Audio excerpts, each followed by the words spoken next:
Hello everyone and welcome to my channel. My name is Nicolette. I am your 39-year-old virgin.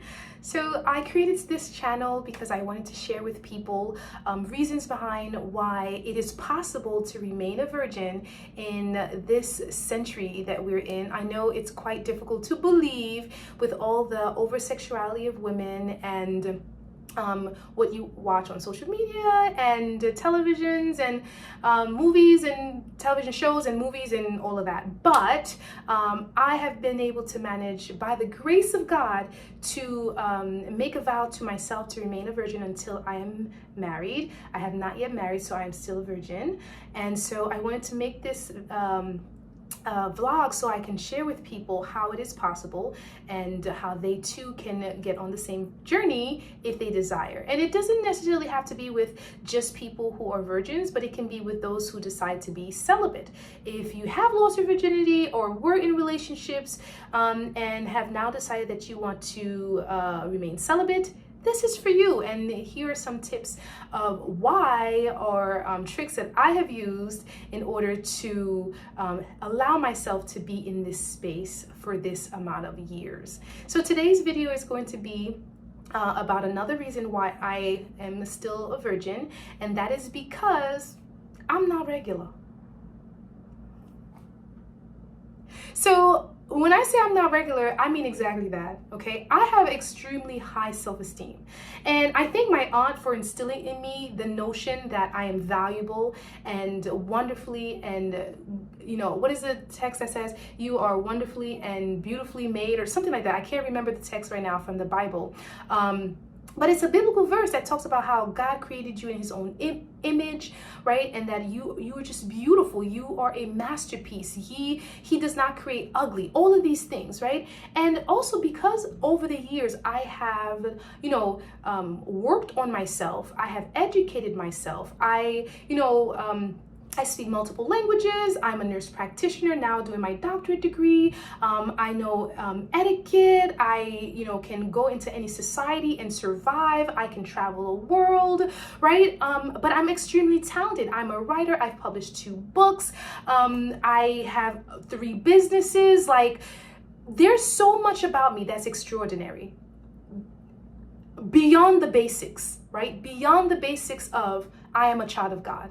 I am a princess of the King of Kings, right? When you believe that you are extraordinary, you cannot enter into a relationship with ordinary people who do not value who you are, what you represent, what you espouse in life, right? So because I think I am royalty, I behave as royalty. I carry myself with extreme care, with decorum, with poise, with all of that. And that can be very intimidating to people, right?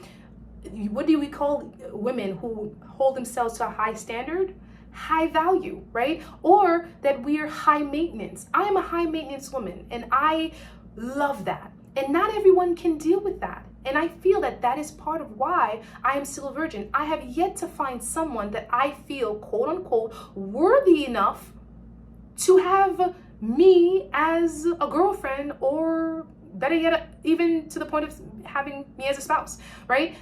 I have to find someone who's as special as I am, right? Someone who values themselves just as highly, values themselves in order and show it. Like, it's one thing to say, oh, I value myself, but then your behavior doesn't prove it, right? You go around sleeping with every woman that you see. You don't own up to your own mistakes and your potential in life. You don't push yourself and drive yourself to do anything other than the bare minimum, right? Those things to me do not show value. So I'm a high value woman. I want a high value man. Now, does it have to always equal money? Not necessarily to me, right?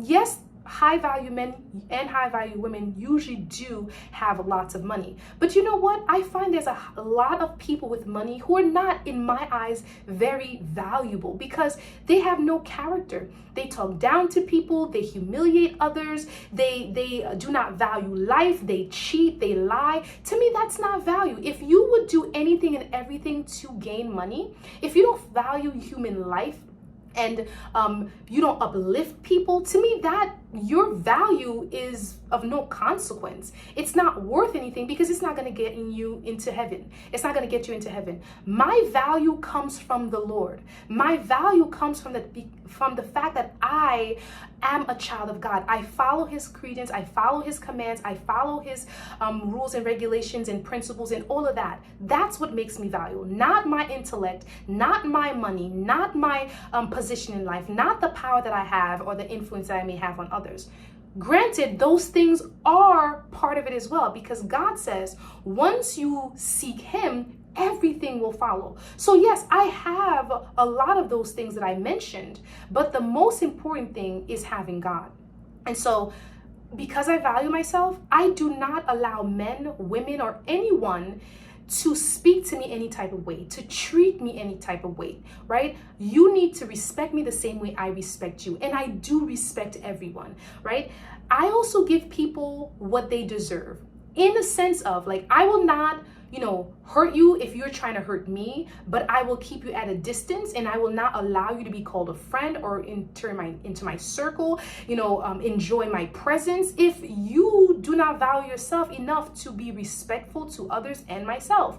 And I distance myself from people like that. So the reason why I'm still a virgin, the reason why I was single for the amount of years that I was single, was because of the amount of value that I place on my head, and it is visible, right? I have had people who tell others, oh, I don't know how to approach Nicolette, because when you see Nicolette, when you come to Nicolette, you got to come correct. Yeah, that's how I believe it. Like, you don't come to me any type of way, because I will not accept you. And it's not that I'm going to be rude. I mean, it might come off as rude, but you come to me any type of way, I'm going to give you that look, and you're going to feel kind of salty. And that's a fact. And, it's like, because I don't enter your circle and do any type of thing in your environment. So why would you think that it's okay to come to my circle, either feel up on me, touch me, scream my name, like do all these inappropriate things that I don't approve of, right? So I remember I had this one young man who was like, I came to church and I was looking cute, and I know I was looking cute, and he was like, oh girl, you look so cute. Or he was like, you look cute. I was like, no, for you say I look nice. Okay, cute is for your friends. Like, I don't remember what I said to him, but in my mind at the time, I just didn't want him to feel like he can joke with me any type of way, because I'm not one of your little friends, okay? You going to respect me, all right? And I've also had people, I'm very ticklish, and even if you brush me the wrong way, I'm like, woo-hoo! I'm like the Dobell, whatever, that little white little creature with the hat on the bread. Y'all know what I'm talking about. Anyway, you touch me any type of way, and I'm like, I'm jumpy. And I remember somebody touched me like near my ribs during a choir rehearsal one time. And then I was like, and then this one guy, he liked me, and he started like poking me. And I was like, hello, don't do that. I said it once. He poked me again. I raised my voice and was very firm. Do not do that. He did it a third time, and I smacked his hand. Don't put your hands on me. What you get is what you get, because this not cheat me. You don't just touch me any type of way. Like, I'm not your girl. I'm not your friend. You a guy. I'm a girl. There's distances. I don't want anybody to think we're friends, because we're not. Okay. You're in the choir that I'm in, and that's the end of that. Because once you give people access to you in an appropriate way, you devalue yourself. I have to uphold a standard for me.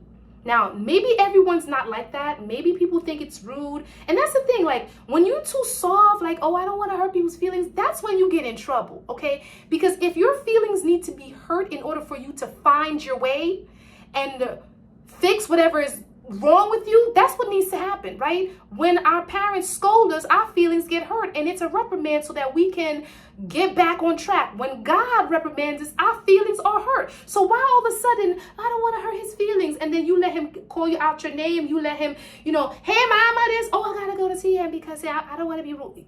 I'm not your mama's. I'm not your girl. I'm not your boo. And I don't care anything. I don't care, Christian or no Christian. It's not going to happen with me. And so I value myself. I know I'm not just anybody, so I don't let anyone treat me like I'm just anybody. And it's visible. And I believe that is one of the reasons why I'm still single. Because if you can't treat me right, don't treat me in any way. All right, guys. Tell me what you think. Love you. Bye.